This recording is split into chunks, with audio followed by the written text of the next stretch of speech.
Em nome do Pai, do Filho, do Espírito Santo. Amém. Ave Maria, cheia de graça, o Senhor é convosco. Bendita sois vós entre as mulheres, e bendito é o fruto do vosso ventre, Jesus. Santa Maria, Mãe de Deus, rogai por nós, pecadores, agora e na hora de nossa morte. Amém. São Felipe Neri, rogai por nós. São Pedro, rogai por nós. São Paulo Apóstolo, rogai por nós. Nossa Senhora de Fátima, rogai por nós. Em nome do Pai, do Filho e do Espírito Santo. Amém. Então, nós estamos aqui na página 407 da biografia de São Paulo Apóstolo, escrita pelo padre Joseph Rosner. Então, o padre Joseph Rosner está fazendo um comentário sobre a Epístola aos Romanos, né, escrita em Corinto. A seguir, o apóstolo passa a tratar da nova situação criada por Cristo. Romanos 5, versículos de 1 a 8, 39. Por Cristo e pelo seu cruento sacrifício expiatório, Deus condenou todas as tentativas humanas de autorredenção. Tudo o que é grande e belo na ordem natural das coisas, a glória militar e as obras da paz, da ciência, da arte, da cultura técnica, da ordem social, do poder e do domínio do mundo, tudo isso deve ser merecido por esforços pessoais e continuamente reconquistado. De tudo isso, o homem tem direito a gloriar-se. A tudo isso se aplica a palavra do poeta. Abre aspas. O que herdaste de teus pais, adquire-o para o possuíres. Fecha aspas. Mas no que há de mais elevado para o homem, no domínio do sobrenatural, não há obras autônomas. A mais perfeita relação com Deus, a da filiação divina, só pode ser recebida como um dom gratuito. É aqui que adquire todo o significado esta outra frase de Goethe, abre aspas, o rio em que me banho é todo graça e tradição, fecha aspas. O elemento inteiramente novo do cristianismo é justamente esta gratuidade da graça e da redenção. Cristo não foi vítima de um encadeamento casual ou necessário de circunstâncias psicológicas ou políticas. Cristo morreu por amor.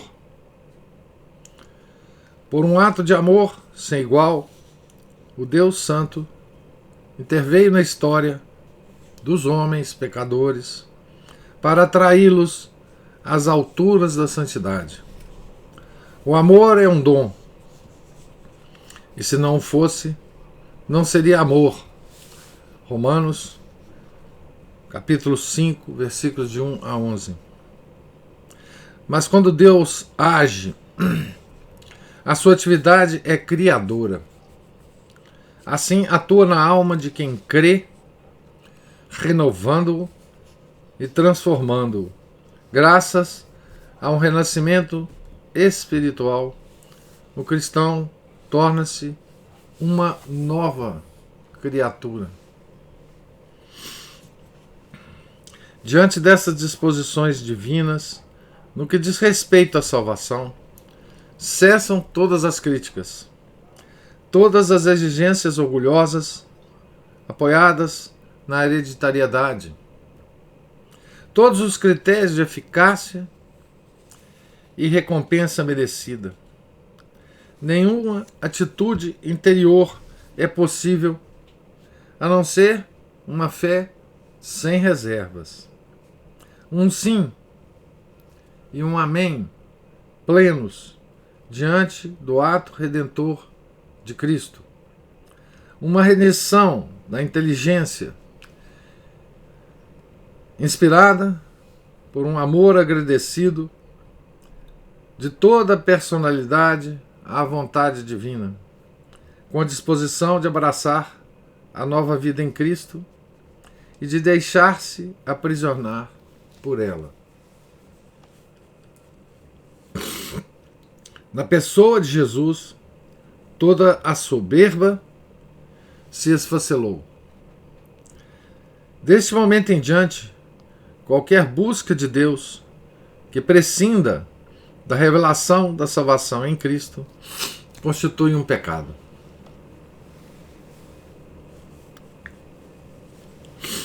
Então, aqui tem uma coisa importante, né? Que é assim, é a fé sem reservas, né? Que ele define como uma rendição da inteligência, inspirada por um amor agradecido de toda a personalidade à vontade divina. Então aqui a fé força, não é? A fé sem reservas é uma entrega, é uma abdicação, né? Uma espécie de abdicação da inteligência, uma espécie de mortificação da inteligência, não é? Uma espécie de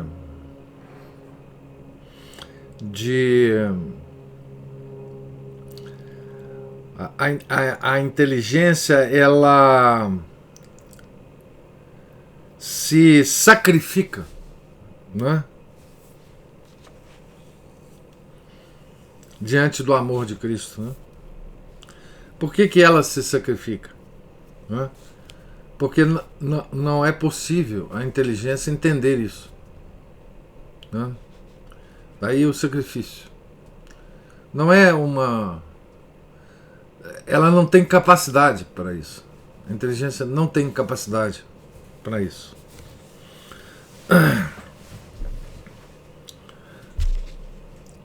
Essa fé que justifica e da qual a nova vida brota como de uma raiz, não é um sacrifício intelecto cego e indigno do homem. Então, sacrifício do intelecto, né? Mortificação da inteligência. É entre aspas, essa expressão, né? Culto racional de Deus. E, no entanto, ninguém pode gloriar-se nela, porque não é essencialmente obra humana, não é nenhum produto do raciocínio, não é obra de Deus. Desculpe, mas é obra de Deus, uma dádiva gratuita do Espírito Santo. Na sua natureza mais íntima, é um mistério, cuja chave se oculta nos abismos da eleição e da predestinação anteriores ao tempo. Para uso dos judeus cristãos, Paulo apoia essa doutrina da justificação, e é essa doutrina da justificação que foi torcida e retorcida pelos protestantes, né? Paulo apoia essa doutrina da justificação para os judeus cristãos, né? Na história sagrada e na figura de Abraão, tipo da fé, expondo mediante os conceitos habituais da teologia rabínica. Para uso dos cristãos, vindo da gentilidade, deixa falar a poderosa e transparente a linguagem dos atos. A cruz de Cristo, a íntima experiência cristã, e o testamento do Espírito Santo. Quando Deus fala, age. E age com atos em que se traduz a sua grandeza. Ele é o Deus da história. Todas as palavras são atos. Todos os seus atos são palavras.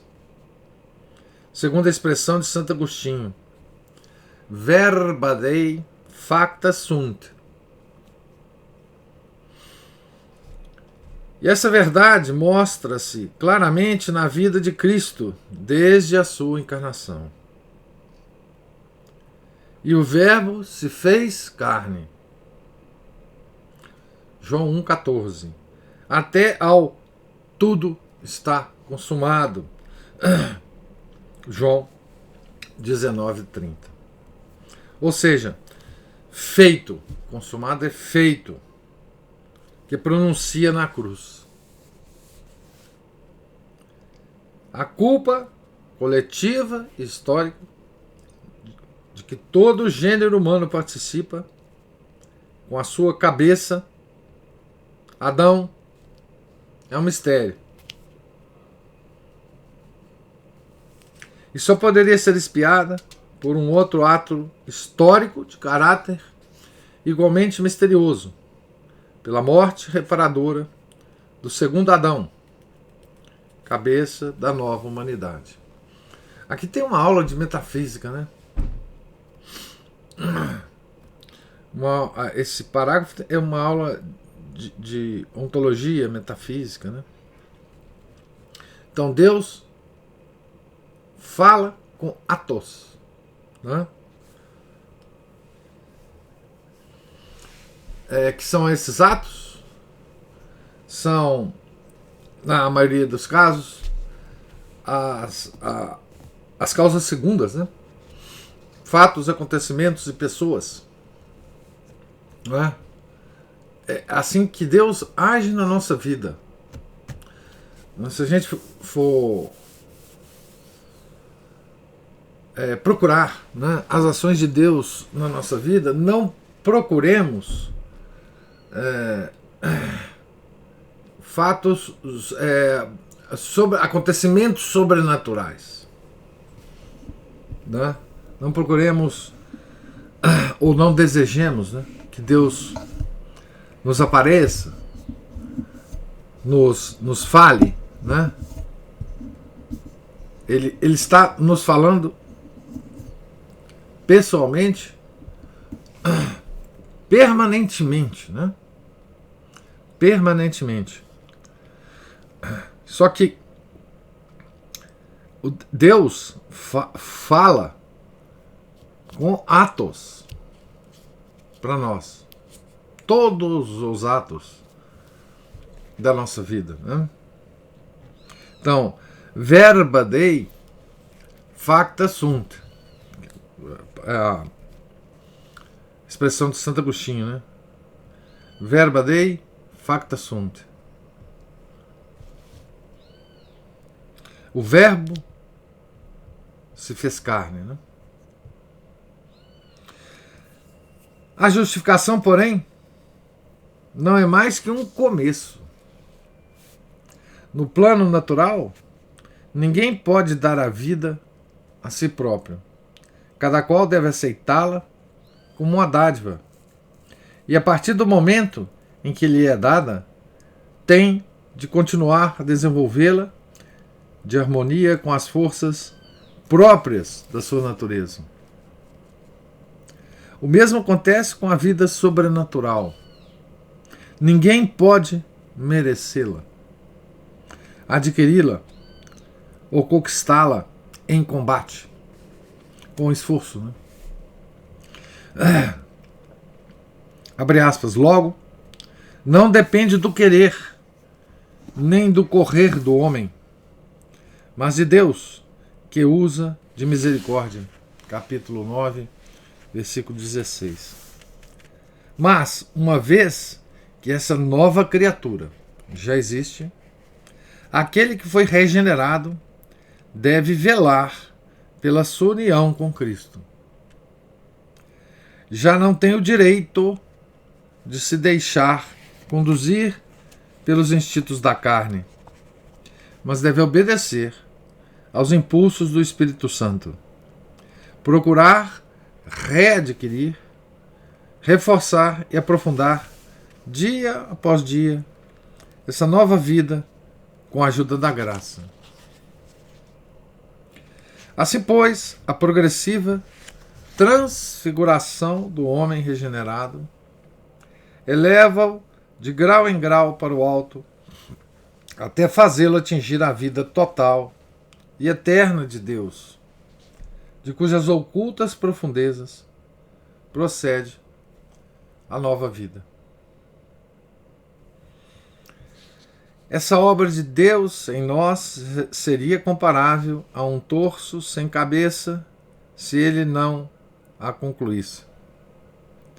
Se depois dessas manifestações do seu poder, que são a morte e a ressurreição de Cristo, a vinda do Espírito e a santificação, ele deixasse a morte destruir a obra que começou nas almas. Se abandonasse todo o seu trabalho de libertação às mãos desses tiranos, que são a morte, Satanás e o pecado, por meio do selo do Espírito, imposto no batismo e na confirmação, Deus concedeu-nos o seu Espírito com o penhor de que a última palavra da história dos homens não será a morte, mas a glorificação. E esse penhor do Espírito mostra-nos até que ponto Deus leva a sério a sua solicitude de amor pelos homens. Não nos impõe o seu selo e o seu cunho para que a alma, depois da morte, se dissipe como uma nuvenzinha de fumo na imensidão. Abre aspas. E, se o Espírito daquele que ressuscitou Jesus dos mortos habita em vós, ele que ressuscitou Jesus Cristo dos mortos também dará vida aos vossos corpos mortais, por meio do seu Espírito que habita em vós. Romanos 8, versículo 11. Assim, como na obra da salvação não há lugar para a ambição ou autonomia humanas, assim também não há nela acaso nem omissão, enquanto o livre-arbítrio do homem não se subtrair à órbita da graça, indo colocar-se sob o domínio da morte de Satanás. Então, o livre-arbítrio que Deus deu ao homem pode nos levar à órbita da morte, do domínio da morte de Satanás. Desde a eleição, a predestinação e a vocação, concebidas antes do tempo pelo pensamento eterno do amor de Deus, passando pela incorporação ao corpo místico de Cristo, até chegar à perfeição na glória da visão beatífica, tudo no homem se desenvolve organicamente segundo um plano de salvação determinado. A história da salvação de cada homem e de toda a humanidade não passa de um curto episódio, atravessado de alegrias e sofrimentos, de lutas, derrotas e vitórias, no seio do grande drama da eternidade, dessa grandiosa divina comédia. E toda a tragédia do ser humano não é mais que um curto suspiro de ânsia pela glorificação, que ressoa na eterna harmonia de toda a criação. recapitulada de toda a criação, recapitulada em Cristo. Canta a Deus o hino sagrado da redenção. Assim se fecha a corrente de ouro, cujos primeiros e últimos elos repousam nas profundidades da vida trinitária. Então, esse aqui é todo o sentido da história humana, né? Isso aqui é a visão da história, né, primeiramente exposta por São Paulo, por nenhum outro, né? Mas por São Paulo. E por isso a importância desse apóstolo, né? Ou seja, ele coloca toda a história humana,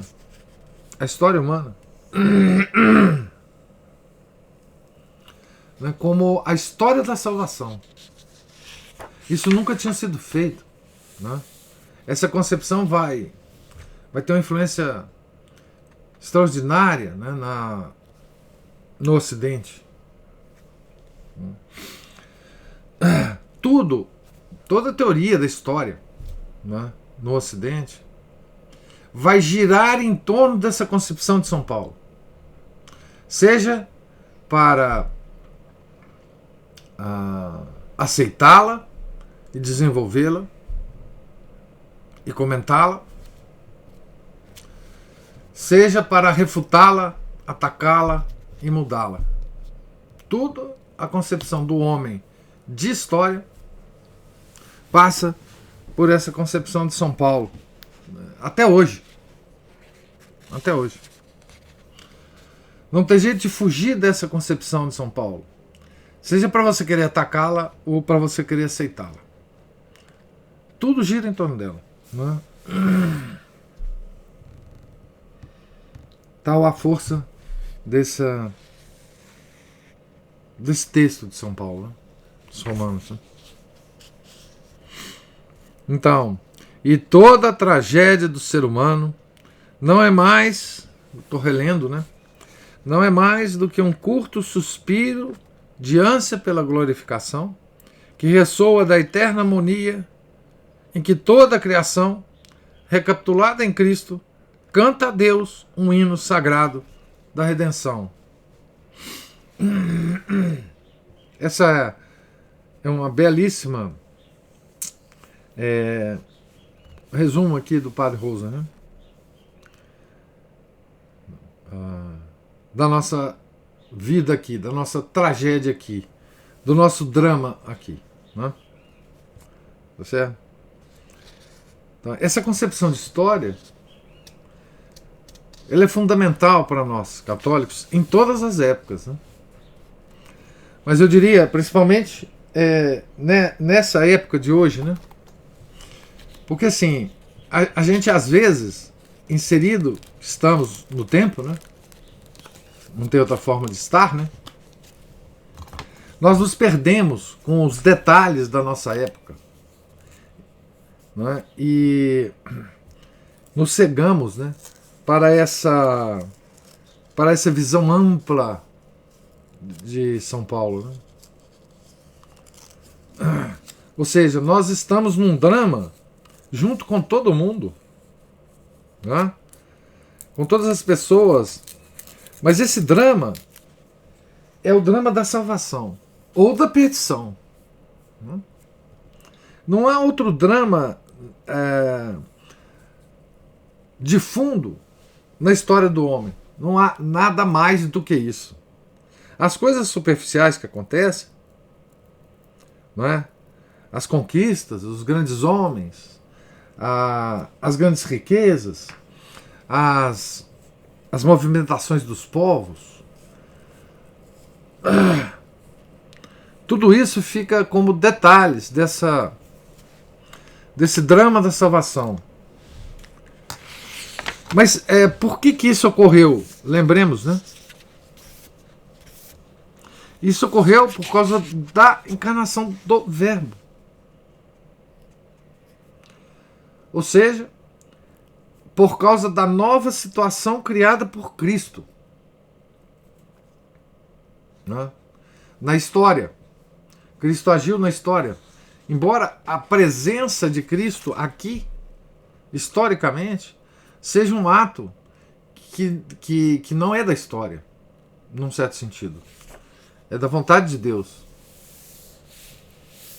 Ela passou a se inserir na história por um ato transformador de Deus. Né?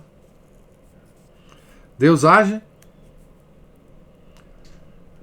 por atos, né? Toda palavra de Deus é ato. Então, esse ato, né, é que fez essa transformação, nova situação criada por Cristo. Então, Cristo,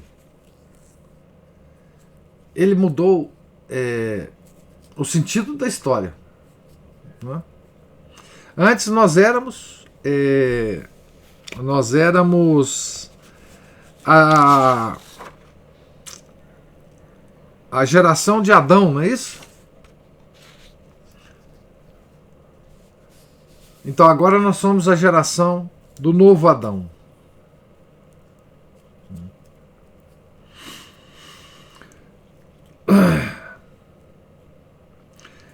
Assim, a última frase que eu li, né? Assim se fecha a corrente de ouro, cujos primeiros e últimos elos repousam nas profundidades da vida trinitária, da vida do Deus Trino, daquela coisa misteriosa, né? Que é a vida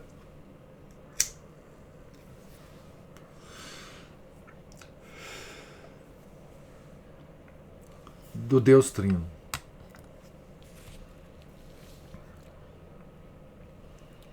Tem um livro do Dom Columba Marmion que tem um trecho que ele explica a extraordinária atividade da vida da Santíssima Trindade. É uma coisa extraordinária. E eu esqueci o título de qual dos livros que é, que eu não vou achá-los aqui também agora. Mas eu prometo depois fazer referência a esse livro para vocês. Profundidades da vida trinitária. Coisa mais misteriosa, né? Então, diante disso, nós temos que fazer o quê? Não é? O que ele chama aqui de sacrificium intellectus, né?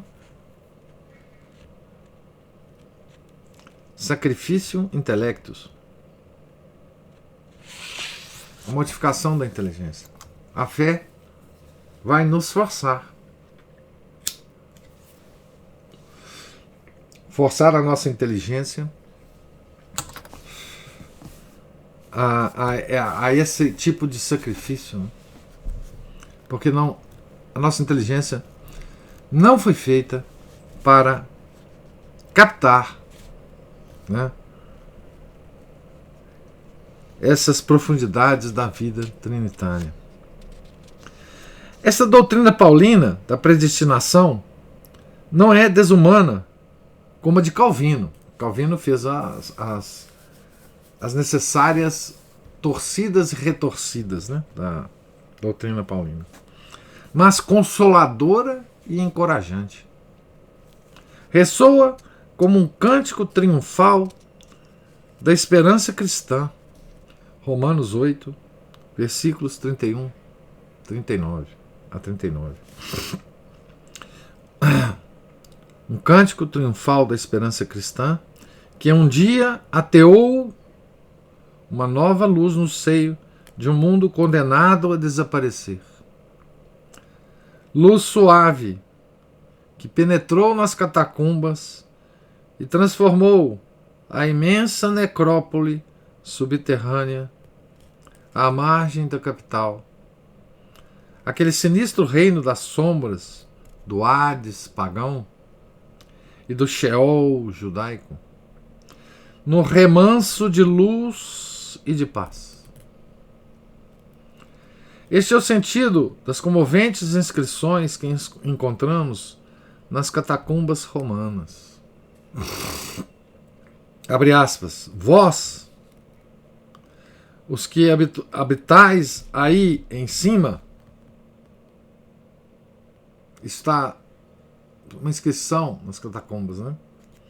Vós, os que aí habitais, os que habitais aí em cima, querendo dizer na Roma pagã, né? Vós sois os verdadeiros mortos, ao passo que nós, aqui embaixo, nós somos os realmente vivos. Fecha aspas. Essa inscrição, ela é um consolo para nós hoje, né? Nós temos uma expressão habitual, né, entre nós, dizer que nós estamos habitando nas catacumbas, né? Metafóricas agora. Às vezes não tão metafóricas, né, mas na maioria das vezes metafóricas, né? No sentido que enfim, o mundo, nós temos que nos submergir, né? Nos isolar para continuarmos a ser católicos, né? Em tudo, até no culto.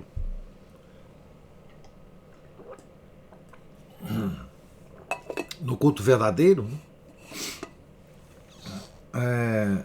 Nós podemos adotar essa frase aqui, né? E repetir essa frase, né? Vós, os que habitais aí em cima, na Roma pagã, vós sois os verdadeiros mortos, ao passo que nós aqui embaixo, nós somos os realmente vivos.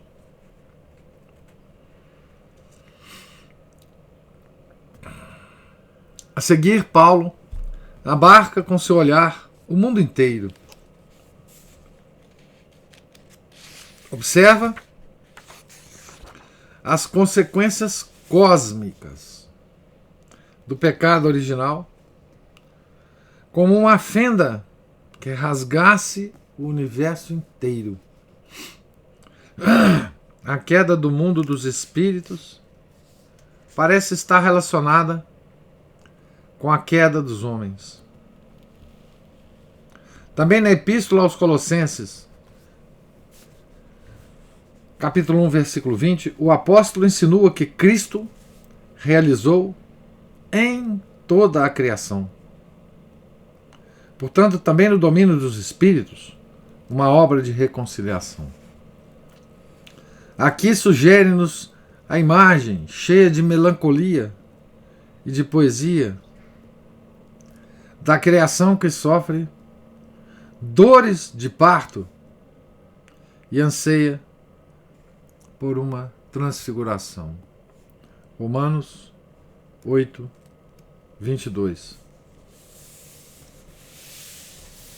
Essa imagem, né, da natureza, quer dizer, de toda a criação sofrer dores de parto, né, é uma coisa ao mesmo tempo poética, melancólica e misteriosa, né? A criação ansiar por uma transfiguração. É como se a criação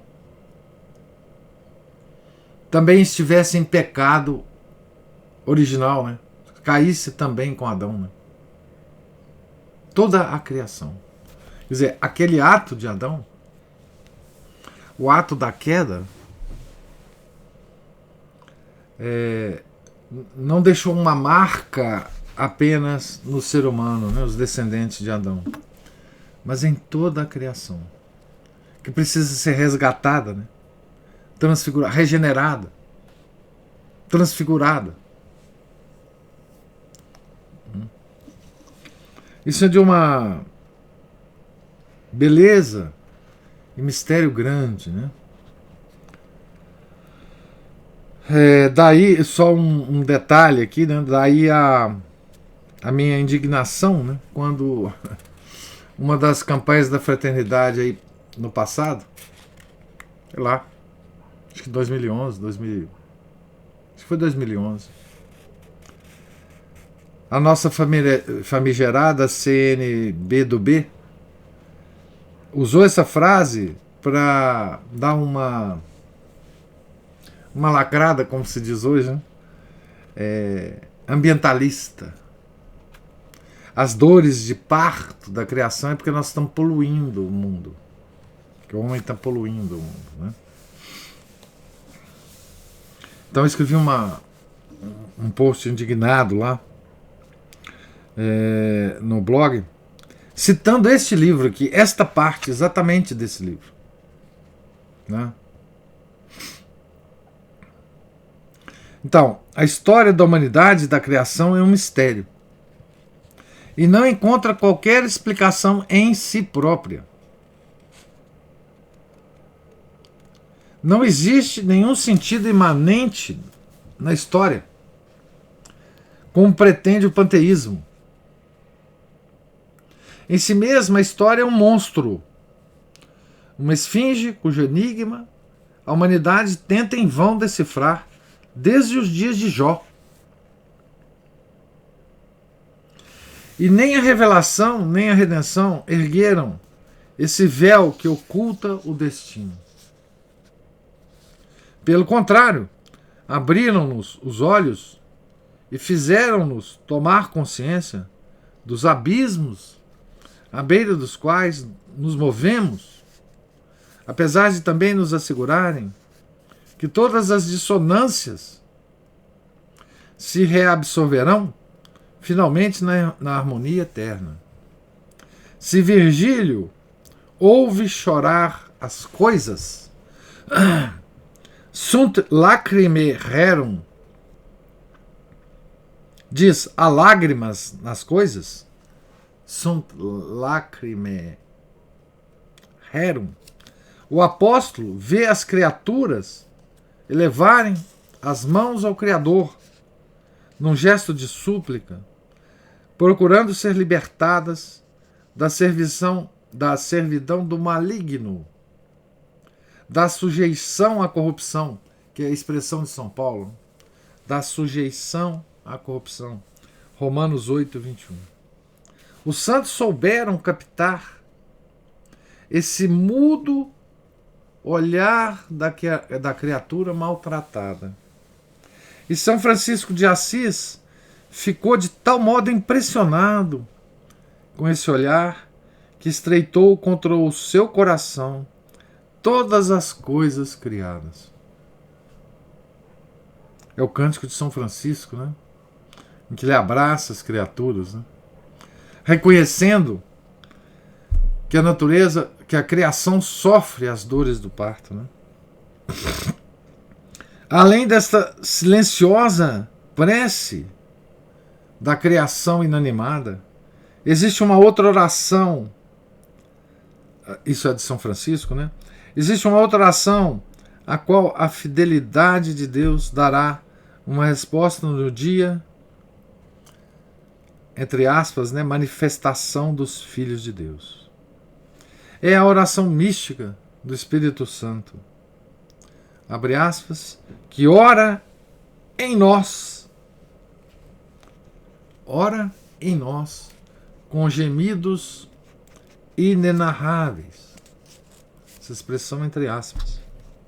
E que Paulo ouviu tantas vezes no meio das suas comunidades, pela boca de profetas ou dos que tinham recebido o dom das línguas. Finalmente está ainda a oração coletiva de toda a cristandade espalhada pelo mundo. A Igreja recebeu as primícias do Espírito, mas a primeira espiga ainda não é a colheita, e sim apenas a promessa da colheita futura. Nós somos, no seio da Igreja, como o nascituro no seio de sua mãe. Abre aspas. Ainda não foi manifestado o que seremos. Fecha aspas. O olhar da esperança está dirigido para esse estado longínquo em que todas as criaturas que gemem, abre aspas, que gemem e estão como que em dores de parto até agora, poderão libertar-se da, abre aspas, sujeição à corrupção, para participar da liberdade gloriosa dos filhos de Deus. Fecha aspas. Aqui tem uma nota dizendo assim: Paulo e os estoicos coincidem na ideia de que há uma ordem original do universo que foi perturbada. A questão está em saber qual é a harmonia superior em que se podem eliminar as dissonâncias da vida. Os estoicos não puderam encontrar nenhuma solução para esse problema devido ao seu dogma fundamental do eterno retorno das mesmas coisas. O sentimento da vaidade de todas as coisas terrenas é algo que oprime, por exemplo, o imperador Marco Aurélio, cujo opúsculo se encontra perpassado de uma profunda melancolia.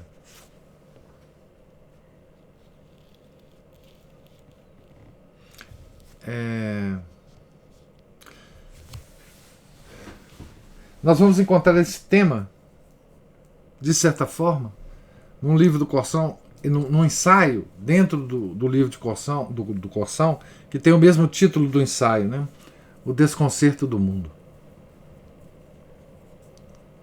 Que é um ensaio absolutamente extraordinário. No meio do grande tratado sobre a lei e a graça, é o último parágrafo que eu vou, o penúltimo parágrafo que eu vou ler hoje. No meio do grande tratado sobre a lei e a graça, São Paulo intercala no capítulo 7º a célebre confissão pessoal, em que alguns exegetas de fértil imaginação julgaram poder descobrir uma cicatriz, uma sombria experiência da juventude, uma queda do apóstolo. Abre aspas, e eu outrora vivia sem lei, mas quando veio o mandamento, reviveu o pecado. Romanos 7, versículo 9. Paulo não fala certamente com sabedoria. Desculpem, gente. Sabedoria livresca, mas em nome de uma experiência íntima, bem real, dos dois seres que nele viviam, da dupla lei do seu coração, da divisão e desacordo internos do homem ainda não redimido. No entanto, ao empregar a palavra eu, fala de si também como tipo ou representante do seu povo, quando vivia sob a lei, na época sem Cristo. Um santo que faz muito isso, né, usar a palavra eu, para significar exatamente isso aqui, é Santo Afonso Maria de Ligório nas suas extraordinárias orações. Né?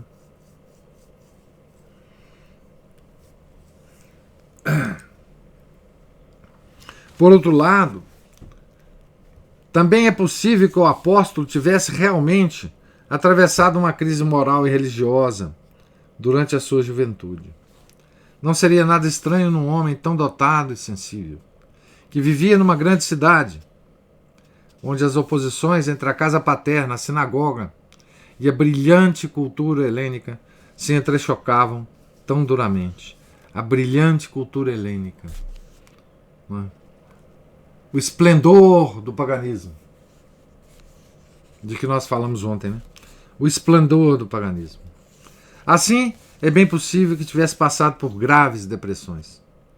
Mas falar de uma queda no pecado, de um profundo extravio, parece-nos excessivamente sensacionalista e evoca com demasiada precisão a imagem do jovem Lutero, que que esses exegetas projetam na alma do apóstolo.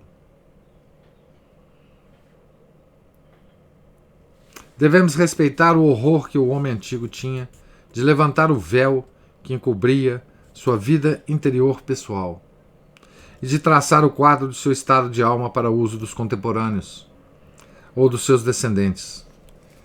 Veja, gente, essa coisa é o seguinte: na antiguidade, esse horror fez com que não houvesse o gênero literário de autobiografia, né?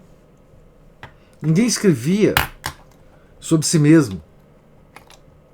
O homem antigo tinha um horror a esse tipo de exposição, né? Quando é que esse gênero foi criado? Agora nós vamos ver, né? Somente Santo Agostinho o faria. Pela primeira vez, e já no declínio da antiguidade. Devemos abster-nos de levantar o véu que o próprio apóstolo não quis levantar. E aqui tem uma nota. Santo Agostinho, ao analisar a passagem que Paulo fala da dupla lei que governa os nossos membros, lei da graça, ou homem velho e homem novo, aplica em primeiro lugar ao homem do Antigo Testamento, ao oposto ao do Novo. Mais tarde, porém, na sua polêmica com os pelagianos, Santo Agostinho, né, refere-a também ao homem renascido pelo batismo. Então, termino aqui hoje essa leitura, página 412, né, para dizer que realmente, exceto essa parte final aqui, do capítulo 7, né, que ele menciona rapidamente, a leitura hoje foi muito boa, porque, enfim, nos coloca conscientes do grande legado que Paulo deu, né,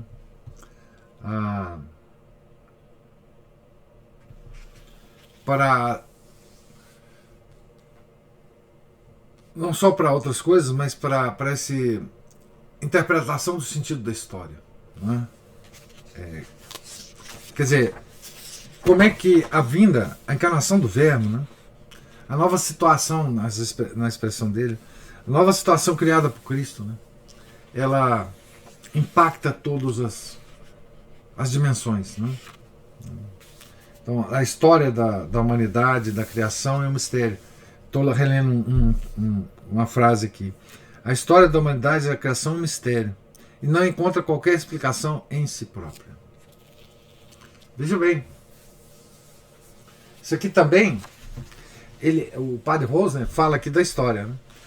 Mas tem um aspecto aqui muito importante, que não é falado aqui, que é o seguinte: se a história da humanidade e da criação é um mistério e não encontra qualquer explicação em si própria, não é? Toda a falácia da ciência moderna cai por terra. Ou seja, a ciência moderna, que estuda a criação, o universo, né, ela não pode encontrar qualquer explicação em si própria. Ou seja, a explicação última de qualquer efeito, fato, fenômeno científico tem que ser encontrada fora dela mesma.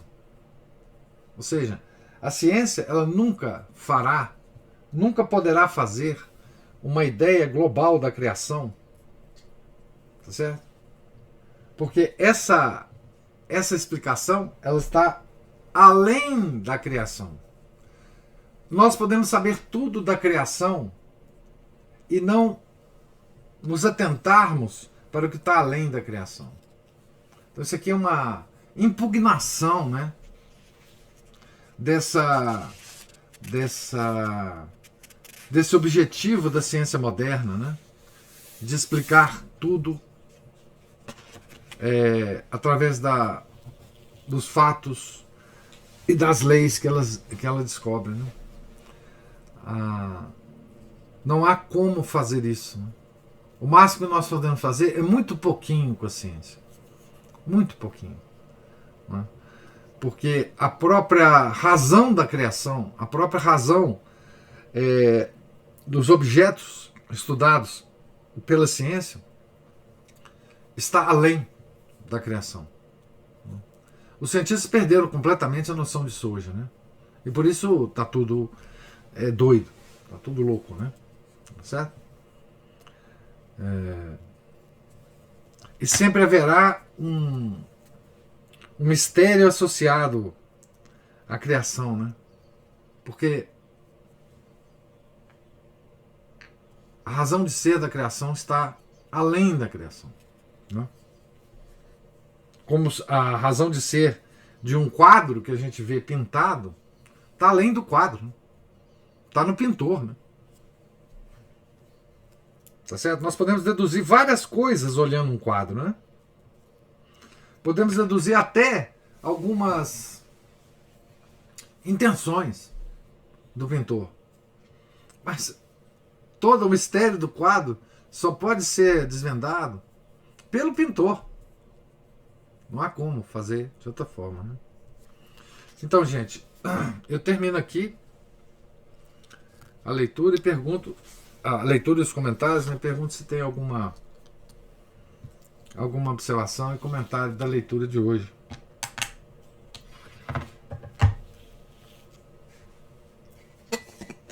Professor? Sim. Não é da leitura de hoje, mas assim, eu gostaria, se o senhor me permitisse, de contar uma coisa que aconteceu comigo ontem. Sim. Ótimo. Causo mineiro. Depois que terminou a leitura de ontem, né, eu fui fazer uma caminhada. Aí eu tô lá fazendo minha caminhada e de repente na minha frente, eu vinha lá de trás, assim, de repente de uma outra rua veio uma moça e ela entrou, ficou mais ou menos um meio quarteirão, assim, alguns metros na minha frente, mas ela estava na minha frente. E aí ela tinha a perna tatuada da coxa até o tornozelo.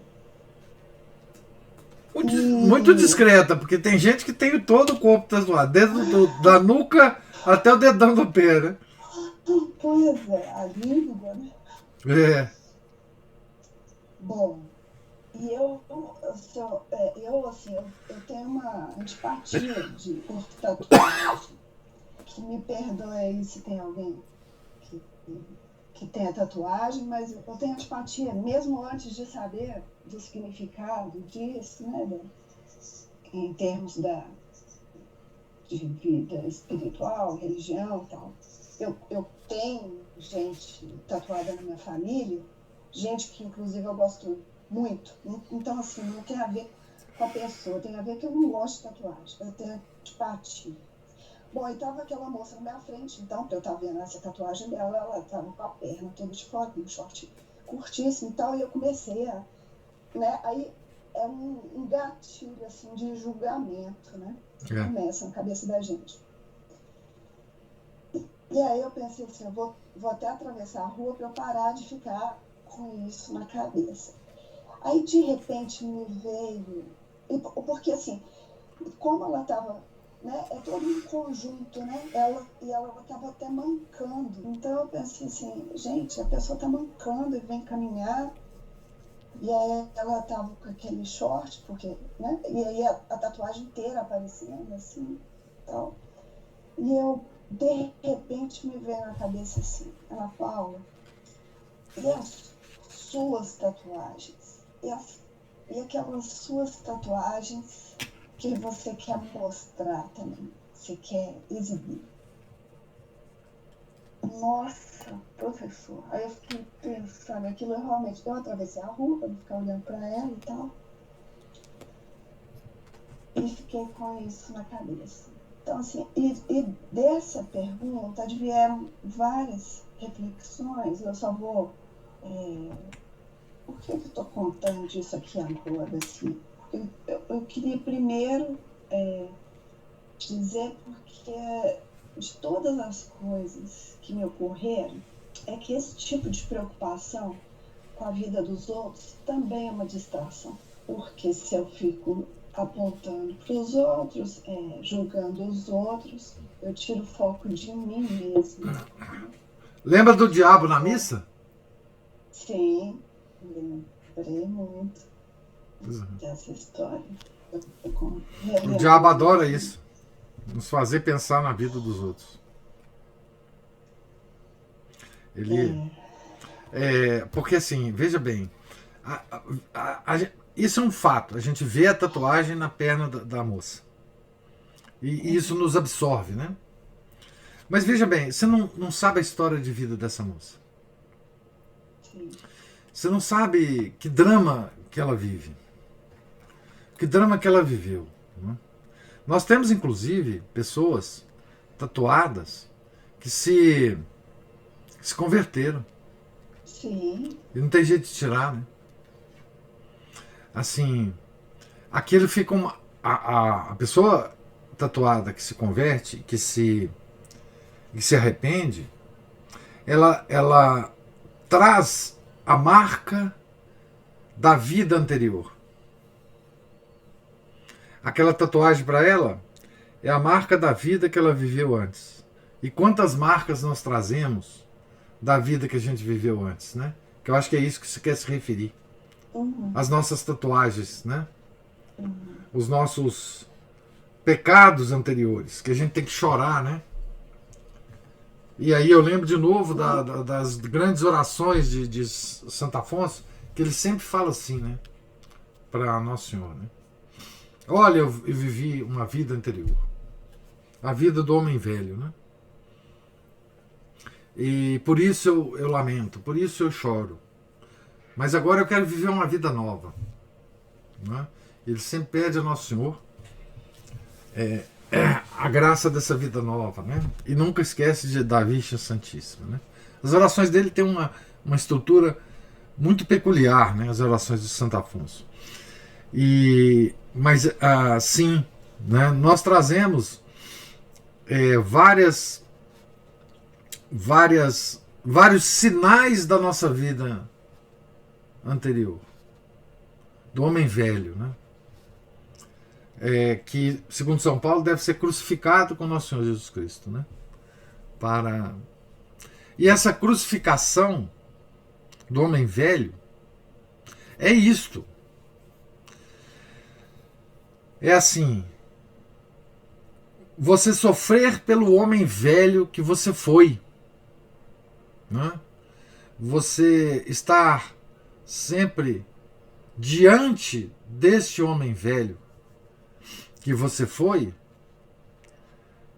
para continuamente se afastar cada vez mais dele e chorar por ele. Chorar por ele.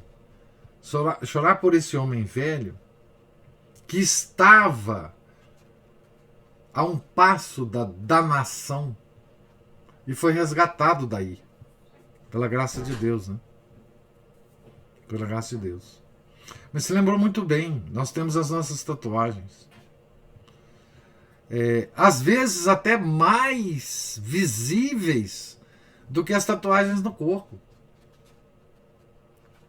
Às vezes mais visíveis que as tatuagens no corpo. A gente às vezes não vê a própria tatuagem, porque se estivesse no corpo a gente via, né? Mas são as tatuagens do espírito, né? da alma antiga nossa, né? E isso é muito triste mesmo. Veja, esse seu exemplo da tatuagem é muito bom pelo seguinte: a gente estuda a questão, né? A gente sabe que a tatuagem no fundo é uma revolta ontológica contra Deus, né? Nós queremos modificar o nosso próprio corpo porque nós não estamos satisfeitos com ele. Nós queremos fazer alguma coisa, né? Para modificá-lo, para torná-lo mais bonito, para torná-lo mais aceitável, para torná-lo mais interessante, né? Nós não aceitamos o que Deus nos deu, o nosso corpo, com as nossas feiuras, pelancas, gorduras e até a nossa pele, né? Nós não aceitamos, então nós queremos modificar, né? Então, isso é uma coisa. Você estudar isso como um fenômeno que atinge todo mundo é uma coisa. A outra coisa é você analisar isso no drama pessoal de cada um. Essa análise geral não pode interferir nessa relação diante do fato. Né? Assim, enfim, essa moça pode ter feito isso num período da vida, sei lá quando,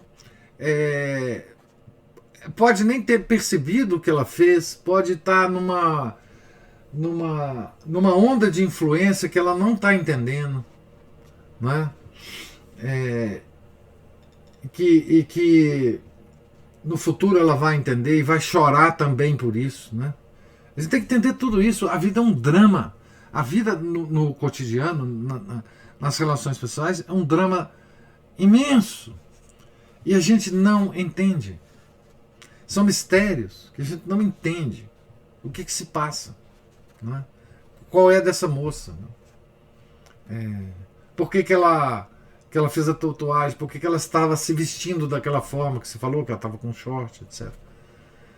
Lamentar, entender o fenômeno, entender a sociedade, entender tudo. Mas ali naquela hora, né, você fez muito bem.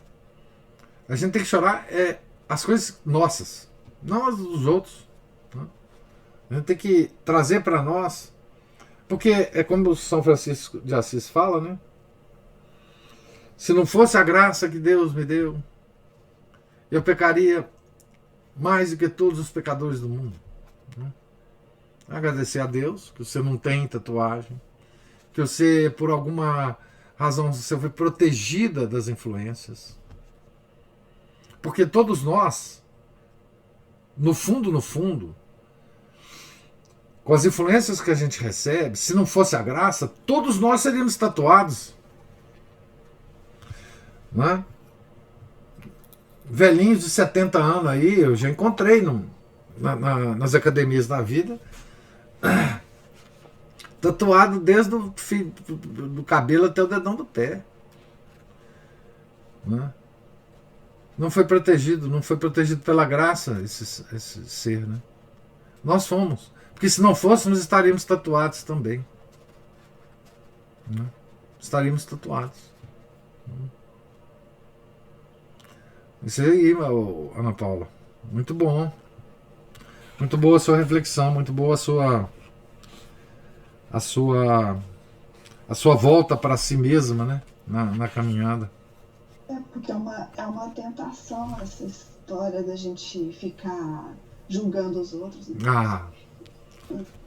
é gostosinho, né? Não. Aí você lembra do texto que você leu sobre tatuagem, revolta ontológica contra Deus, aí você fala, poxa, aí você começa a personificar naquela pessoa, né, a revolta ontológica contra Deus, aí você vai falar para a pessoa, ela fala, o que você está falando, minha filha?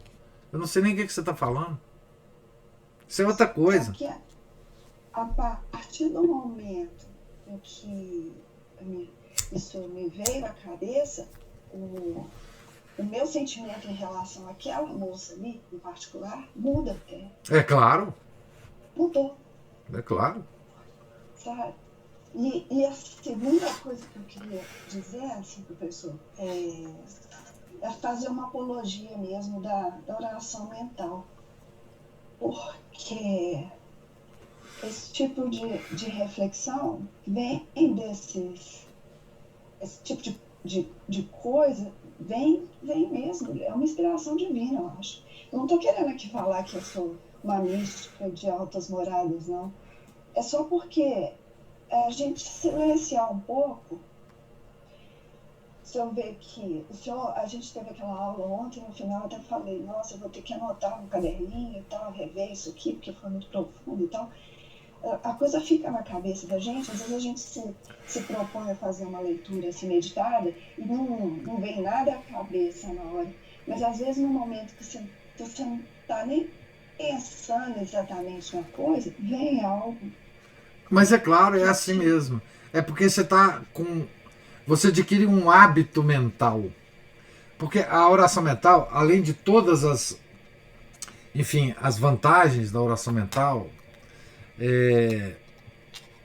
está entre essas vantagens o hábito.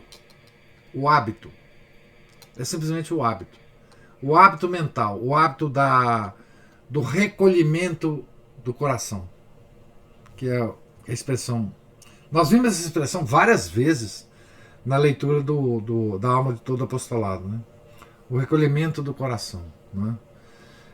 O recolhimento do coração é uma forma de proteção em relação ao mundo. E esse hábito a gente adquire. Né? Esse hábito a gente adquire. Assim. O hábito de se preocupar com as pequenas coisas. As pequenas coisas.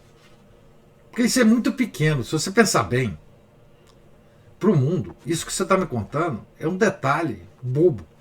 Ah, eu vi na perna de uma moça uma tatuagem. Mas veja o que você tirou de tudo isso, né? Desse pequeno detalhe da sua vida. Esse pequeno detalhe da sua vida teve um significado absolutamente extraordinário, né? Para você, para sua compreensão, para sua vida espiritual. Então, a oração mental, porque a oração mental exige que você tome consciência do pequeno detalhe, né? Ela pode partir, né, de uma frase que você lê e que acha significativo numa leitura, por exemplo, espiritual, antes da oração mental. Você pega uma frase, um detalhe, e dali você tira, né, várias conclusões, várias relações. Né? É um pouco o que a gente faz com as nossas leituras aqui comentadas. Né? A gente vai pensando uma ou outra observação, o conjunto ele é importante, né? Mas uma ou outra observação e a gente vai fazendo um raciocínio em cima disso. São os pequenos detalhes. Quando você não está preocupado com o destino do mundo, com a salvação do planeta, você está preocupado com os pequenos detalhes da sua vida. E veja, fatos, né? Deus nos fala com fatos, né? Segunda, não é? Acontecimentos, pessoas e situações, né, da nossa vida, certo? Fatos. Então veja, nós temos que ficar preocupados com isso, que é a única coisa que nós temos. Nós não podemos salvar o mundo, tá certo? Mas nós temos essa percepção, nós temos todo o nosso ser preparado para fazer essas observações. E é isso que Deus quer da gente. Né? Um fato. Que pode ser uma frase, ou pode ser isto.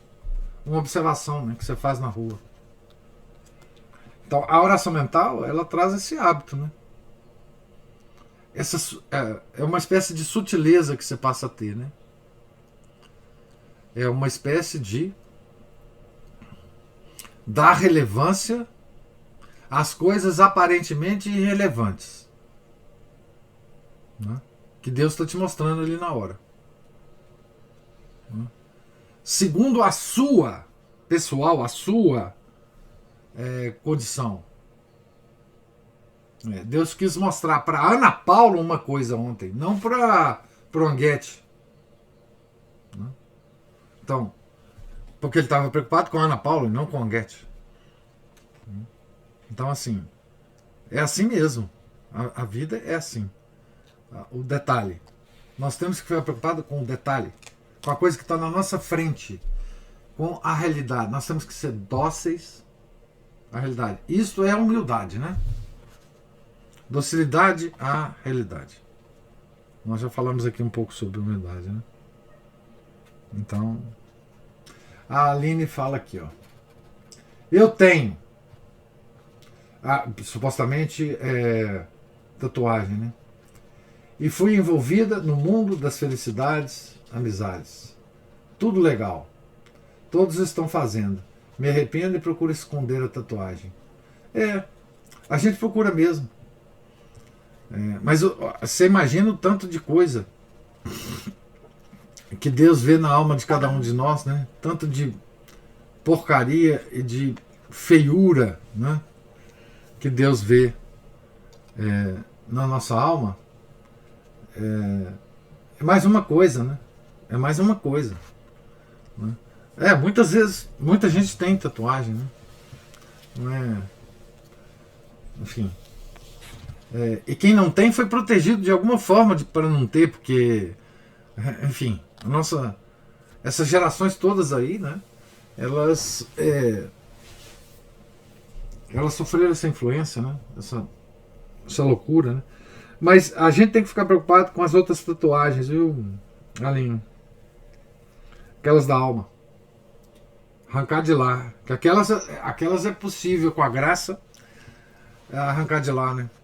Então, vamos preocupar com isso. Muito bem, Ana Paula. Muito obrigado por ter compartilhado aí a história. Vai também nos estimulando, né?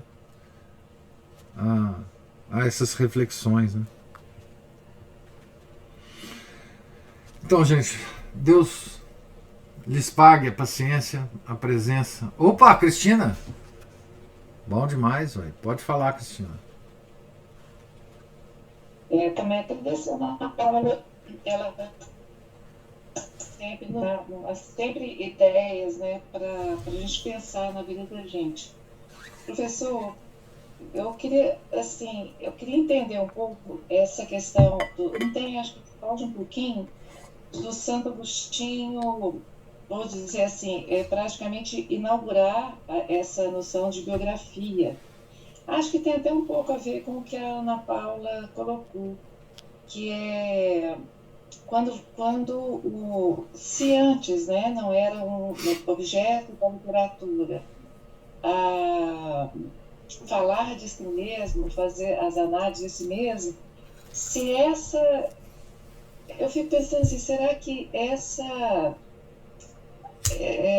eucentrismo não é também um estímulo para que a gente fique fazendo esses juízos todos? Ou sempre foi assim? Será que todo mundo sempre foi fofoqueiro a vida inteira? Será que desde a antiguidade era assim? Ou essa... Porque realmente, professor, é uma coisa impressionante como que nós somos importantes para nós mesmos hoje. Isso é uma obrigação, né? A nossa cultura é isso, né?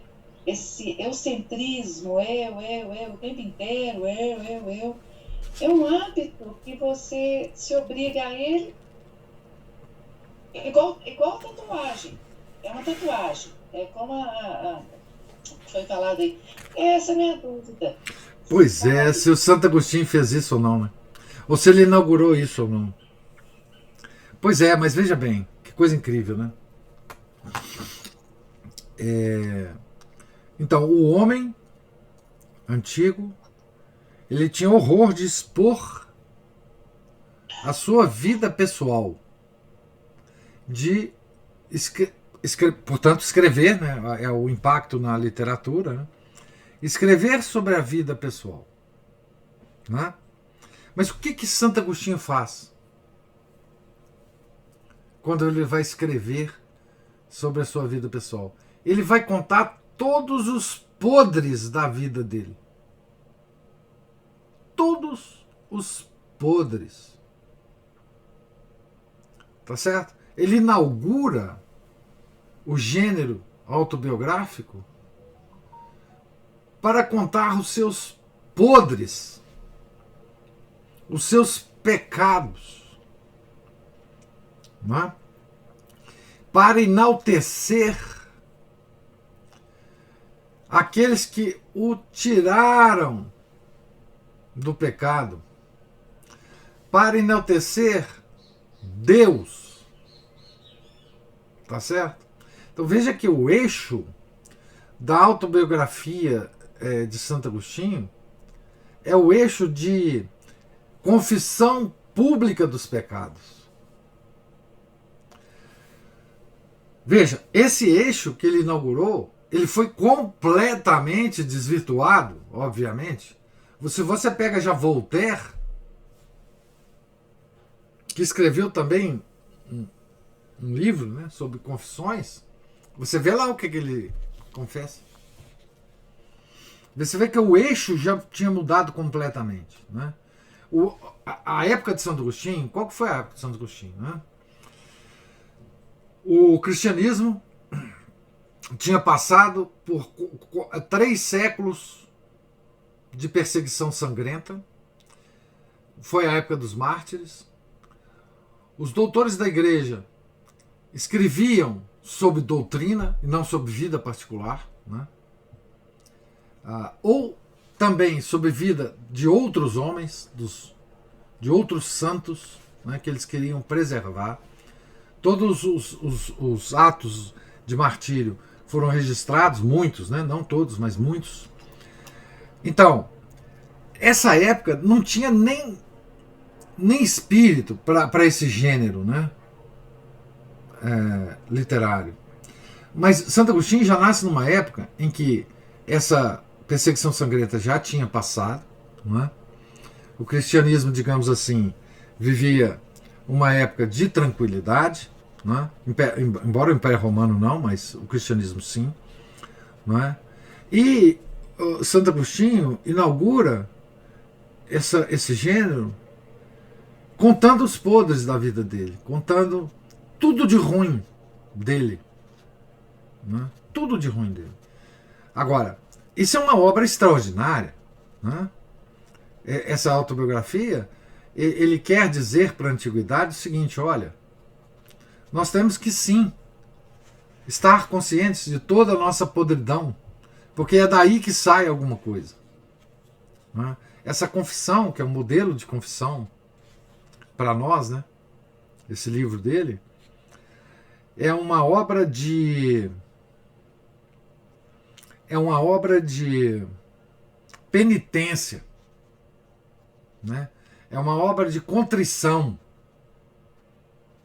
né? Então, o gênero autobiografia nasce com o selo do cristianismo, né? Nasce com um ensinamento, né? A nossa autobiografia, ela é primordialmente a sequência dos nossos pecados,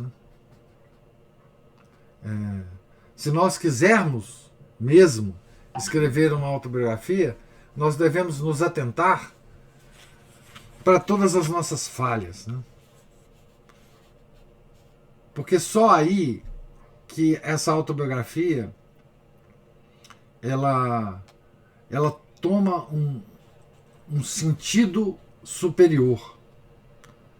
Agora, é claro, no mundo moderno, as autobiografias são só laudatórias, né? São só uma sequência enorme de autoelogios. Então, foi degenerado. Esse gênero foi degenerado. Embora haja, no mundo moderno, autobiografias extraordinárias, né? Veja aquele diário, né, que é uma espécie de autobiografia, né, do chama Diário Íntimo, do Frédéric Amiens, né, um francês, que é uma autobiografia, e é um diário maravilhoso. Os diários, né, há diários extraordinários, né? Há diários imaginários, inclusive, né? Que enfim, são clássicos hoje, né? O Memorial Diário de Aires, do Machado de Assis, é uma autobiografia imaginária, né? Pois é, Frédéric Amiel, isso. Henri Frédéric Amiel. Esse livro, inclusive, ele foi traduzido pelo Mário Ferreira dos Santos, né? É um belíssimo livro, né? Mas é claro, foi completamente desvirtuado, né, no mundo moderno, esse gênero literário, infelizmente, né? Infelizmente. Mas foi inaugurado por Santo Agostinho. Né? Foi inaugurado por Santo Agostinho, não resta dúvida disso. Assim, como uma obra literária toda, né? Você pode encontrar, por exemplo, aspectos autobiográficos em muitas obras da antiguidade, mas não no sentido que eu vou sentar e vou escrever minha autobiografia. Isso foi Santo Agostinho que inaugurou. Né? Agostinho, eu espero ter, pelo menos, respondido de parte a sua ansiedade aí. Não, respondeu sim. Acho que eu estava fazendo uma confusão aqui. É isso mesmo. Ótimo. Então tá bom. Esse detalhe que é o objeto da biografia é o que importa, né? O que move a escrever sobre si mesmo. Relação. Santo Agostinho. Santo Agostinho pôs todos os podres dele para fora. Na verdade foi isso. Né? Bom, muito bom. Agradecer. Deus lhes pague, gente, a paciência, a participação, a presença. Né? Hoje é um dia, uma festa importante da igreja, né? Os dois grandes pilares da igreja, né? Segundo a tradição, morreram no mesmo dia, no mesmo ano, em Roma. Um crucificado, o outro decapitado, né? Porque ele não podia ser crucificado porque ele era romano, né? Paulo. E São Pedro foi crucificado de cabeça para baixo, porque ele próprio pediu, né? De cabeça para baixo, porque ele não tinha, ele não queria ter a crucificação, a mesma crucificação do Nosso Senhor. Ele falou que não merecia ser crucificado como Nosso Senhor, então ele pediu que fosse de cabeça para baixo. Então Deus lhes pague, tenham todos um santo dia, né? Fiquem com Deus. Em nome do Pai, do Filho e do Espírito Santo. Amém. Ave Maria, cheia de graça, o Senhor é convosco. Bendita sois vós entre as mulheres, e bendito é o fruto do vosso ventre, Jesus. Santa Maria, Mãe de Deus, rogai por nós, pecadores, agora e na hora de nossa morte. Amém. São Felipe Neri, rogai por nós. São Pedro, rogai por nós. São Paulo Apóstolo, rogai por nós. Nossa Senhora de Fátima, rogai por nós. Em nome do Pai, do Filho e do Espírito Santo. Amém.